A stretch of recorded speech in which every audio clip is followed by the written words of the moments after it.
Now let's take a look at the heart of any production switcher, the touchscreen menu system. The 8000G uses the ultra-fast and ultra-reliable Linux operating system. Let's take a look at how this works. Over here we have the top menu buttons. These allow you to select major categories like ME1, aux buses, digital effects, snapshots, file-based things. The touchscreen obviously changes as you change the menus. So let's take a look at how we navigate this thing. A lot of users of the 8000 kind of call this surfing the Sony U or surfing the U. Over on the left-hand side, you have major categories. So for instance, on ME1, I have key 1, key 2, key 3, key 4. And as I change these, the choices on the bottoms change. So for instance, key 1, I have key type, key edge, main mask, etc., etc. But I change down here to miscellaneous and it changes to transition video process. So once I've selected this, I change one of these, and over on the side, now coming up the other side of the U, I can adjust clip, gain, density, and filter. Now these knobs are velocity sensitive. So if I move the knob very slowly, I can have very, very fine detail. If I move it fast, it'll go from one end to the other. Knowing what to select is actually quite easy on this menu. Inside this bracket are kind of like radio buttons. For instance, only one can be active at one time. So for instance, I can select a linear key, but I can't select a luminance and linear key simultaneously. But outside the bracket, I can select clean mode or key position at the same time. Now notice here between these two buttons, I have linear and key position, and one of them keeps changing green every time I toggle it. This is really easy.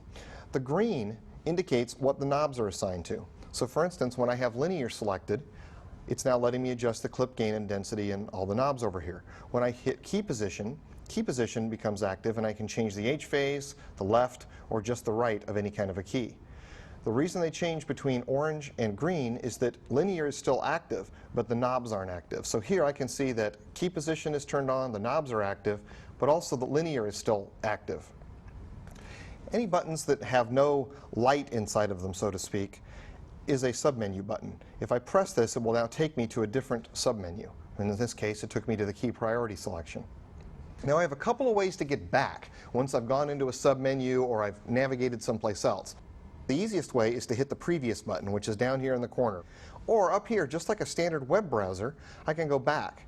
In fact, I can keep going back and back and back and back to every keystroke that I hit on the menu, all through it, and then forward again. It makes it kind of nice if I've changed one thing and then decide I got to go back to change something else, or I need to toggle between changing two parameters. So we've gone back now to the previous menu I'm on. See this area up on the top? It's a status display. It's showing me pretty much everything about ME1. So I can see up here that the key type is linear, the clip gain and density values. I can see what my edge is. I can see what the fill and the source are, and all sorts of other things like the mask, whether it's turned on and what position it's in, if it's there. As you can see, 4 of these squares have an orange outline to them. And what this is telling me is on the status display, the portions that are highlighted in orange are what I can control from this one single menu. So you can see here that I can control the key type, I can control clip gain and density, and I can control the fill and source. Let's go over and try to change something. Now I want to change and turn a mask on. Now I can either go down here and select mask, and I can come over and turn mask on, and I have my adjustments for top, left, right, and bottom. Or, let's go back to this menu real quick. Instead of having to know where I want to go and what menu it goes to, I can actually just touch the status area. If I touch it, it'll automatically take me to the proper place to adjust my mask. So it makes it really easy to be able to navigate the menu without having to remember exactly what button to press, where. Just touch the screen and it will take you back to adjust what you need.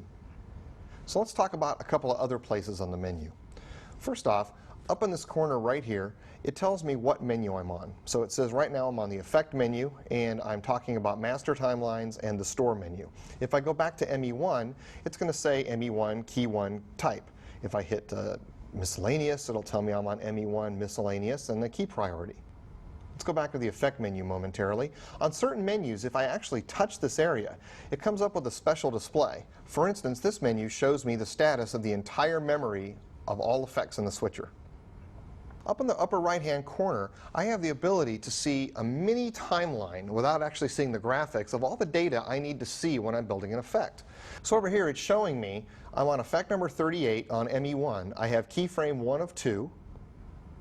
I have 498 free keyframes, and I'm at 1 hour time code, which means basically the beginning of the effect.